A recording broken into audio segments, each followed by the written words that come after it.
Jafar express पे जो हमला हुआ था, जो हाईजैकर्स ने अब तक जो कुछ किया है, उसकी सारी अपडेट्स थोड़ी देर पहले हमें मौसूल हुई हैं। डीजी ISPR जनरल अहमद शरीफ चौधरी ने 33 दहशतगर्द जो हैं वो उन्होंने कहा कि हलाक हुए हैं, 21 अफराद जो हैं शहीद हुए हैं। अब ये 21 अफराद कौन थे? हमारी जो सियासी हुकूमत है उसके पास एज सच कोई इन्फॉर्मेशन है ही नहीं। कुछ लोगों ने तबसरा किया है, उनकी गुफ्तगू के अंदर एक खुशी महसूस हो रही थी। जो वाकया पेश आया है वो है जनाब शेर अफजल मरवत साहब और तैमूर सलीम झगड़ा साहब का। अस्सलाम वालेकुम नाज़रीन, मैं हूं मंसूर अली खान। अपने डिजिटल चैनल के ऊपर आपको खुशामदीद कहेंगे। नाज़रीन, जाफर एक्सप्रेस पे जो हमला हुआ था और उसे जो किडनैप किया गया था वहाँ के जो पैसेंजर्स थे, और इसके साथ साथ उसे जो हाईजैकर्स ने अब तक जो कुछ किया है उसकी सारी अपडेट्स अभी थोड़ी देर पहले हमें मौसूल हुई हैं। ये सारी अपडेट्स जो हैं आपके सामने रखेंगे। बड़ी अहम तरीन ये इतलात हैं जो थोड़ी देर पहले हमें मौसूल हुई हैं। उससे पहले आपसे रिक्वेस्ट करेंगे कि चैनल को सब्सक्राइब करना मत भूलिए, बेल आइकन प्रेस कीजिए। अगर आपको वीडियो पसंद आए उसे लाइक और शेयर ज़रूर कीजिएगा। इसके अलावा एक और भी बड़ी अहम खबर है, वो सियासत के मैदान से है, वो भी मैं डिस्कस करूँगा। इस वाक़े के हवाले से ज़रा बात कर लें, उसके बाद मैं उसके ऊपर आऊँगा, तो एंड तक आपने इस वीडियो को देखना है। सबसे पहले तो जनाब जाफर एक्सप्रेस, हमने पिछले वीलॉग में मैंने आपको बताया था कि ख्वाजा आसिफ साहब कल रात को मेरे प्रोग्राम में आए हुए थे, और उन्होंने जो नंबर्स दिए थे उसमें उन्होंने कहा था कि तकरीबन कोई 500 के आसपास लोग जो हैं वो इसके अंदर सवार थे। उन्होंने कहा तकरीबन 200, जब तक ये उस वक्त ये प्रोग्राम रिकॉर्ड हुआ था और जब मैंने वीलॉग किया था उन्होंने कहा था कि 200 लोग जो हैं वो तकरीबन अब तक रिकवर किए जा चुके हैं। अब इसमें अपडेट्स ये हैं कि डीजी ISPR जनरल अहमद शरीफ चौधरी ने जो है वो कल रात को कामरान शाहिद साहब के शो के अंदर उन्होंने शिरकत की और फ़ोन के ज़रिए जो है वो ये सारी तफसीलात से आगाह कर रहे थे। उन्होंने जो कुछ बताया है वो मैं बिल्कुल वैसे वर्ड टू वर्ड मैं आपके सामने रख देता हूँ। उन्होंने कहा 11 मार्च को दहशतगर्दों ने बोलान में रेलवे ट्रैक को निशाना बनाया। दहशतगर्दों ने जाफर एक्सप्रेस पर मौजूद मुसाफिरों को यरगमाल बनाया। दहशतगर्द दौरान ऑपरेशन अफगानिस्तान में राब्ते में थे। दहशतगर्द मुसाफिरों को शील्ड के तौर पर इस्तेमाल कर रहे थे। बाजियाबी का ऑपरेशन फौरी तौर पर शुरू किया गया। बाजियाबी के ऑपरेशन में पाक फौज, एयर फोर्स, FC और SSG के जवानों ने हिस्सा लिया। दहशतगर्दों ने 3 टोलियों में मुसाफिरों को बिठाया हुआ था। मरहलावार यरगमालियों को बाजियाब कराया गया। मौके पर मौजूद तमाम दहशतगर्दों को जहन्नुम वासिल कर दिया गया है। दहशतगर्दों की कुल तादाद 33 थी। उन्होंने कहा कि आज भी ख़वातीन बच्चों को बाजियाब कराया गया। हमने बगैर नुकसान की यरगमालियों को फाइनल ऑपरेशन में बाजियाब कराया। फाइनल क्लियरेंस ऑपरेशन में किसी मुसाफिर को कोई नुकसान नहीं पहुंचा। बड़ी एहतियात और प्रोफेशनल तरीके से ऑपरेशन किया गया। उन्होंने कहा कि फाइनल ऑपरेशन से पहले हैवानी दहशतगर्द 21 मासूम जाने ले चुके थे, जबकि 4 FC के जवान जो है वो भी शहीद हुए हैं। ये इलाका दुश्वार गुजार है और आबादी से दूर है। बैरूनी आकाओं की इमाम और सहूलतकारी के जरिए मासूम लोगों को निशाना बनाया गया। दहशतगर्दों ने यरगमालियों को इंसानी शील्ड के तौर पर इस्तेमाल किया। दहशतगर्दों का दीन इस्लाम और बलूचिस्तान से कोई ताल्लुक नहीं है। किसी को भी मासूम शहरियों को निशाना बनाने की इजाज़त नहीं दी जा सकती। जो लोग ऐसा करते हैं, क्लियर कर दूँ, they will be hunted down. अच्छा, अब इस सारी गुफ्तगू के अंदर जो है वो 3 मुख्तलिफ फिगर्स हैं जो सामने आए हैं। एक, 33 दहशतगर्द जो हैं वो उन्होंने कहा कि हलाक हुए हैं। उन्होंने कहा 21 अफराद जो हैं वो शहीद हुए हैं। अब ये 21 अफराद कौन थे इसके बारे में अभी तक नहीं पता। ऑब्वियसली ये जब तक ये कम अज़ कम आधी रात को इस वक्त हम ये वीडियो रिकॉर्ड कर रहे हैं। और उन्होंने कहा 4 FC के अहलकार भी जो हैं इसमें शहीद हुए हैं। अच्छा, अब ज़हन में रखिएगा कि मैं दोबारा आपसे ये बात कर रहा हूँ कि ये ऑफिशियल इंफॉर्मेशन है जो एक ऑफिशियल कैपेसिटी में आ रही है। अगर हम बात करें, हमारी जो सियासी हुकूमत है उसके पास एज सच कोई इन्फॉर्मेशन है ही नहीं। मतलब या तो वो कह रहे थे जी हमें पता नहीं है, या उन्होंने कहा जी हम स्पेकुलेट नहीं करना चाहते। मेरा ख्याल में this whole operation was being led by the army, और इसीलिए ISPR की जानिब से जो है वो ये गुफ्तगू हुई है। डीजी ISPR ने आके जो है ये नंबर्स दिए हैं। बहुत से सवालात हैं भी, आई एम प्रीटी श्योर आपके जहन में भी होंगे, लेकिन बहुत से सवालात हैं जो जहन में आते हैं। हमारी तरफ से जो है वो मतलब बताया जा रहा है कि जो फ़ौज है, एयर फोर्स है, इसके अलावा FC है, उन सब ने जो है इस ऑपरेशन में शिरकत की है। ये जो अफराद थे, ये जो 33 अफराद थे, ये इनकी क्या क्या शनाख्त हुई है, इसके साथ साथ ये इनका किस इलाके से ताल्लुक़ था। इनके ताने बाने तो मोस्ट प्रॉब्ली BLA के साथ ही मिलते हैं, लेकिन अभी तकरीबन कोई 24 घंटे पहले तक जो है वो BLA के मुख्तलिफ अकाउंट्स जो सोशल मीडिया के ऊपर मौजूद थे, वो तो जो उनकी जानिब से बयानात दिए गए हैं, जो उन्होंने जो प्रेस रिलीज़ निकाली हुई थी, उसमें तो उन्होंने कहा था कि जी हमारे साथ निगोशिएट करें, हमारे साथ निगोशिएट करें, वरना फिर हम हॉस्टेजेस को मारना शुरू कर देंगे। तो क्या उस सिलसिले में हमने क्या फ़ैसला कर लिया था कि हम हर सूरत जो है वो फायर पावर का इस्तेमाल करेंगे, फोर्स का इस्तेमाल करेंगे। अच्छा, दूसरी बात ये कि जो अफराद शहीद हुए हैं जिनके बारे में DGI-SPR ने सारी इन्फॉर्मेशन दी है, 21 अफराद बताया जा रहा है, वो 21 अफराद कौन है इसके बारे में अभी फ़िलहाल कोई इन्फॉर्मेशन नहीं है। जो 4 FC के एहलकार हैं फ़िलहाल जो वो शहीद हुए हैं उनके बारे में फ़िलहाल इन्फॉर्मेशन नहीं है। ऑब्वियसली मैं बार बार ये कह रहा हूँ, this is a developing story, ये इन्फॉर्मेशन जो है वो आती जाएगी। बहुत से सवालात, ज़ाहिर बात है अभी उनके जवाबात आना बाकी हैं। जिस तरह अब मिसाल के तौर पे मैंने कल रात को ख्वाजा आसिफ साहब का जब इंटरव्यू किया था, वो जब ऑन एयर गया तब तक और डेवलपमेंट्स हो चुकी हुई थी। हमें एक्चुअली प्रोग्राम के ऊपर लिखना पड़ा रिकॉर्डेड अर्लियर, क्योंकि उसके बाद और भी इंफॉर्मेशन आ चुकी हुई थी। सो ये स्टोरी जो है अभी मज़ीद डेवलप हो रही है। लेकिन एक चीज़ जिसका मैं ज़रूर जिक्र करना चाहूँगा वो ये है कि इस सारी चीज़ के दौरान I want you to do this, मैं आपसे ख़ुद दरख्वास्त करूँगा कि प्लीज़ चंद ऐसे यूट्यूबर्स की वीडियोज़ ज़रूर जाके देखिए। पिछले 24 घंटे में चंद ऐसे यूट्यूबर्स की वीडियोस ज़रूर जाके देखिए और देखिए कि उन्होंने इस वाक़े पे क्या कमेंट्री की है। मैं उनकी हुब्बुल वतनी पे कोई सवाल नहीं उठाऊंगा, मैं उनके ऊपर किसी किस्म की बगावत का, गद्दारी का, जासूसी का, किसी किस्म का कोई इल्ज़ाम नहीं मैं लगाऊंगा, मैं उस किस्म की सहाफ़त नहीं करता। लेकिन some of the people who actually commented on this, जिन्होंने कुछ लोगों ने तबसरा किया है, उनकी गुफ्तगू के अंदर एक खुशी महसूस हो रही थी। उनकी गुफ्तगू में अल्फाज का चुनाव जो है वो ऐसा था जैसे यहाँ पे जो सिक्योरिटी के एहलकार हैं, अगर वो मुसीबत में फंसे हुए हैं या अगर उन्हें जो है वो हॉस्टेज बनाया गया है इन हाईजैकर्स की जानिब से, तो जैसे ये कोई बहुत बड़ा मार्का मारा गया है। मिसाल के तौर पे बड़ी ज़बरदस्त उनकी प्लानिंग थी, बड़ा ज़बरदस्त उनका आपको पता है ये ज़बरदस्त का लफ्ज़ इस्तेमाल कब किया जाता है या किस तरह किया जाता है। और उन्होंने तो यहाँ से भी घेर लिया तो उन्होंने वहाँ से भी घेर लिया। शर्म का मुकाम है, शर्म का मुकाम है।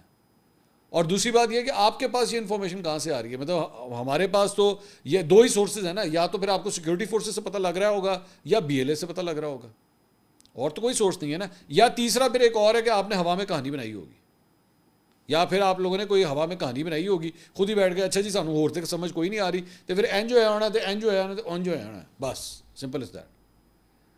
तो बराए मेहरबानी मैं खुद आपसे रिक्वेस्ट करूंगा, प्लीज़ जाके खुद मैं आपसे रिक्वेस्ट कर रहा हूं उनकी वीडियोस देखिए जाके एंड आइडेंटिफाई, क्योंकि देखिए ऐसे ऐसे जब मौके आते हैं ना, तब आपको पता लगता है कि एक्चुअली इस मुल्क के साथ कौन खड़ा होना चाह रहा है और इस मुल्क के खिलाफ कौन खड़ा होना चाह रहा है।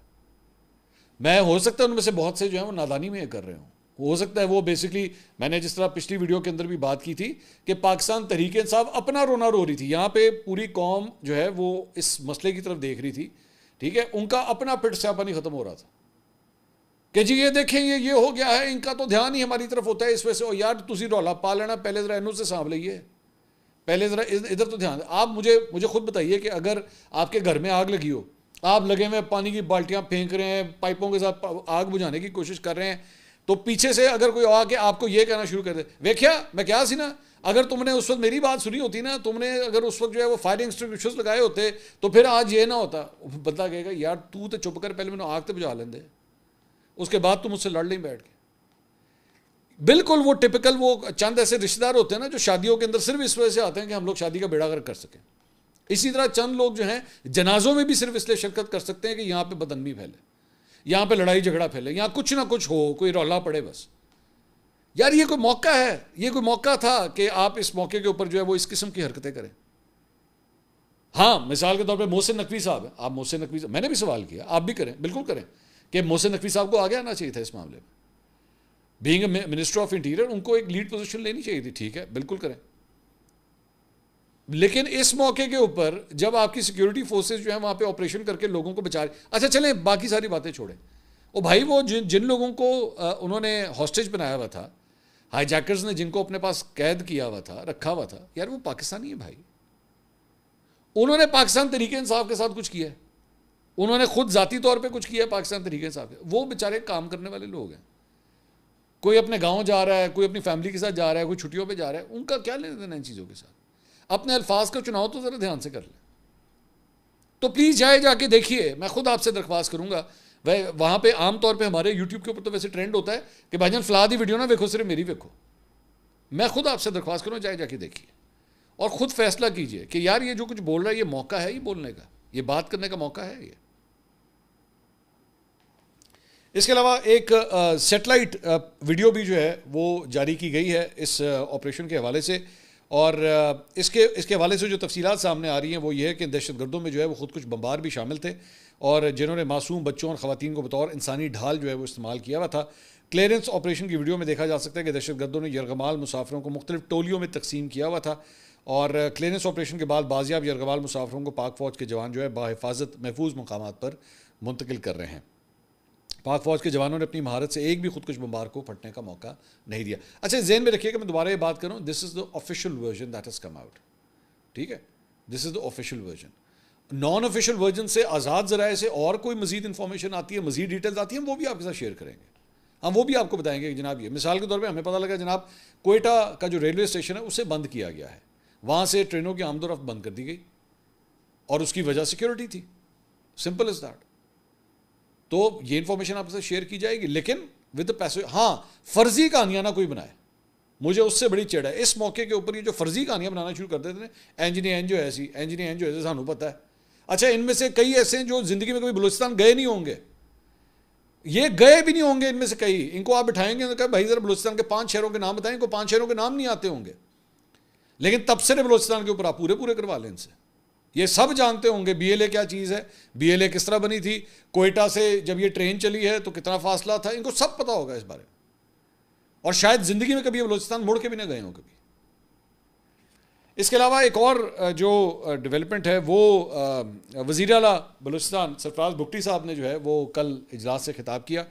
उन्होंने कहा, हम अरबाब इख्तियार को इन कैमरा इजलास में बता चुके हैं कि अस्करियत पसंद मुज़ाकरात चाहते ही नहीं है, लेकिन हम सूबे में अमन का सूरज तलू कर रहे हैं, और अगर जिरगे के जरिए मसला हल हो सकता है तो वो भी हम कर लें। मैं सरफराज बुगटी साहब के हवाले से एक आपको बात बता दूँ, मेरी आज से तकरीबन 1 साल पहले उनसे लाहौर में मुलाकात हुई थी, वो लाहौर तशरीफ़ लाए हुए थे।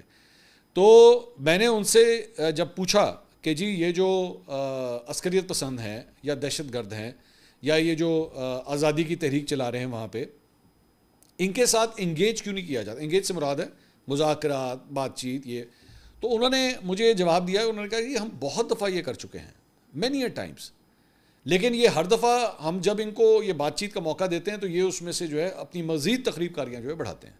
ये सरफराज बुगटी साहब का पॉइंट ऑफ व्यू है, और मुझे उनसे उस गुफ्तगू करने के बाद ये आइडिया हो गया कि सरफराज बुगटी साहब किसी सूरत इन लोगों के साथ मुज़ाकरात करने के हक़ में नहीं है। वो ये चाहते हैं कि इनके अगेंस्ट जो है वो फुल थ्रॉटल के साथ ऑपरेशन होना चाहिए और उसे कंप्लीट होना चाहिए, हद तक जो है वो जाना चाहिए, ये उनका मानना था। खैर, उन्होंने कहा कि वो लोग मासूम और निहत्ते लोगों का खून बहा रहे हैं, कब तक पाकिस्तान तोड़ने की बातें बर्दाश्त करेंगे। रियासत हुकूमत अब भी सब्र से काम ले रही है, हुकूमत सब कुछ करने को तैयार है, इस लड़ाई को समझने की ज़रूरत है, और वो कौन सा हक़ है जो आइन ने हमें नहीं दिया। रियासत की जानिब से बार बार मौका दिए जाने के बावजूद दोबारा इस तरह की कार्रवाइयाँ की जाती हैं। कलअदम तंजीमें बंदूक के ज़ोर पर अपनी बात करती हैं, मुखबरी के नाम पर बलोचों को मारा जा रहा है और निहत्ते मजदूर और मुसाफिर भी मारे जा रहे हैं। ये उन्होंने खिताब किया है जनाब बलूचिस्तान असम्बली के अंदर। इसके अलावा जनाब जो अमेरिकन एम्बेसी है पाकिस्तान के अंदर, उन्होंने इस वाक़े की शदीद मज़म्मत की है। उन्होंने इस हमले की ज़िम्मेदारी बलोच लिबरेशन आर्मी BLA ने उन्होंने कहा कबूल की है, जिसे अमेरिका ने एक आलमी दहशतगर्द ग्रुप करार दिया हुआ है। तर्जुमान ईरानी वज़ारत ख़ारजा, उन्होंने भी जो है इस वाक़े की शदीद मज़म्मत की है। चीन की जानिब से, उनकी वज़ारत ख़ारजा की जानिब से भी अफसोस का इजहार किया गया है और इस वाक़े की मज़म्मत की गई है। पाकिस्तान में चीन के सफ़ीर जियांग जी डोंग, उन्होंने इस्लामाबाद में एक तकरीब से खिताब करते हुए कहा है कि अगले माह अप्रैल में चीनी वज़ीर आज़म भी जो है वो पाकिस्तान आ रहे हैं, और इस दौरान पाक चीन इक़्तिसादी राहदारी CPEC के मनसूबों का जायज़ा भी लिया जाएगा। इमरान खान साहब के ऑफिशियल अकाउंट से जो है वो एक ट्वीट किया गया। उन्होंने कहा कि जी मुल्क में इस वक्त दहशतगर्दी अपने कदम दोबारा जमा चुकी है। हमारे दौर में मुल्क दहशतगर्दी पर काबू पाकर सेहत के फ़रोग की जानिब गामजन हो चुका था और ग्लोबल टेररिज्म इंडेक्स में पाकिस्तान की रैंकिंग 4 दर्जे बेहतर हुई थी, लेकिन रजीम चेंज ने सारे अमल को भी रिवर्स गेयर लगा दिया और बदकिस्मती से हम ग्लोबल टेररिज्म इंडेक्स में दोबारा दुनिया का दूसरा बदतरीन मुल्क बन गए हैं। अंदरूनी मामलात की तरह इस वक्त पाकिस्तान की खारजा पॉलिसी भी बदतरीन तरीके से चलाई जा रही है। अफगानिस्तान के साथ हमारी सरहद बहुत लंबी है, उनके साथ मामलात बातचीत से हल होने चाहिए। जब तक हमसाया ममालिक को लेकर हमारी खारजा पॉलिसी आज़ाद और ख़ुद मुख्तार नहीं होगी, मुल्क में अमन नहीं आ सकता। मोहसिन दावड़ साहब ने एक जवाबी ट्वीट किया। उन्होंने कहा ग्लोबल टेररिज्म इंडेक्स में तनज़्ज़ुली जब दहशतगर्दों ने काबुल पर कब्जा किया तो आपने फरमाया कि अफगानिस्तान में अवाम ने ग़ुलामी की जंजीरें तोड़ दी हैं, शैकल्स ऑफ स्लेवरी वाला उन्होंने बयान दिया था। हमने उस वक्त कह दिया था कि ये तबाही है और फिर वही हुआ। आपके दौर में जब हम जेल में थे तो जेल मैनुअल की इससे कई गुना ज़्यादा खिलाफ वर्जी हो रही थी। तो मोहसिन दावड़ साहब ने इमरान खान साहब को उनका दौर भी जो है वो याद दिलाया है। इसके अलावा सोशल मीडिया के ऊपर जनाब मनफी प्रोपागेंडा करने का इल्ज़ाम, JIT ने उमर अयूब और अलीमा खान साहबा को भी जो है वो तलब कर लिया है। JIT ने अलीमा खान को 12 मार्च 2025 को पेश होने की हिदायत की है, लेकिन अलीमा खान जो है वो पेश नहीं हुई। उमर अयूब को JIT ने 13 मार्च को बुलाया हुआ है और उन्हें इस सिलसिले में नोटिस भी जारी कर दिया गया है।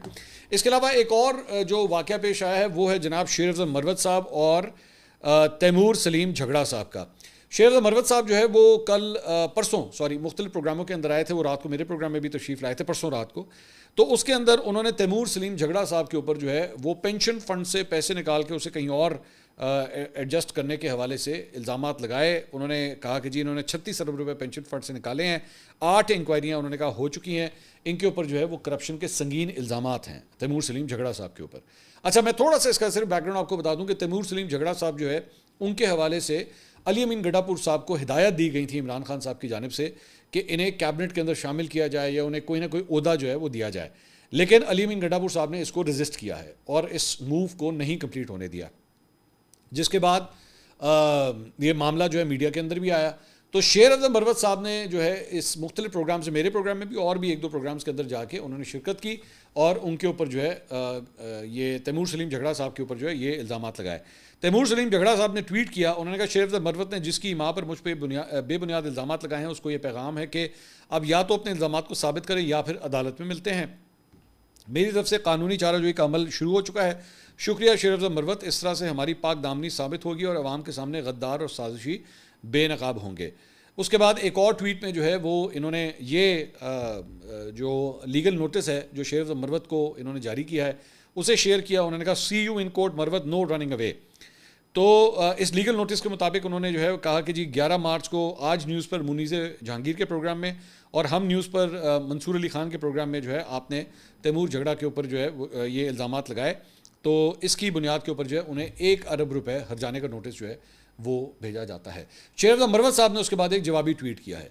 उन्होंने कहा मिस्टर तैमूर झगड़ा साहब, you and your social media team have consistently trolled me online and acted as the mouthpiece of my political opponents within PTI's political committee. You have repeatedly attempted to malign me in my absence. As for your challenge, rest assured that I will be well prepared to present my case in a court of law whenever summoned. Additionally, I invite you to a live debate on a national television channel with an anchor of your choice. I assure you that I will present credible evidence to substantiate my statements. Looking forward to your response. तो उन्होंने कहा कि जी आप अपनी पसंद के किसी भी एंकर से जो है उसके प्रोग्राम में आ जाएं, मैं आपके साथ लाइव डिबेट करने के लिए तैयार हूँ। अच्छा, झगड़ा साहब हों या शेर अफजल मरवत साहब हों, हमने दोनों के साथ पॉडकास्ट किए हैं। दोनों के साथ पॉडकास्ट किए हैं, दोनों मेरे प्रोग्राम्स में भी शिरकत जो है वो कर चुके हैं। तो मैं दोनों को ही दावत देता हूँ कि अगर आप तशरीफ़ लाना चाहें, अगर आपको हमारे पे एतमाद है, हमारी जो है वो क्रेडिबिलिटी पे एतमाद है, हमारे मॉडरेट करने की सलाहियत के ऊपर एतमाद है और न्यूट्रल यानी कि जानवर होने के ऊपर एतमाद है, तो आप हमारे प्रोग्राम में तशरीफ़ ला सकते हैं।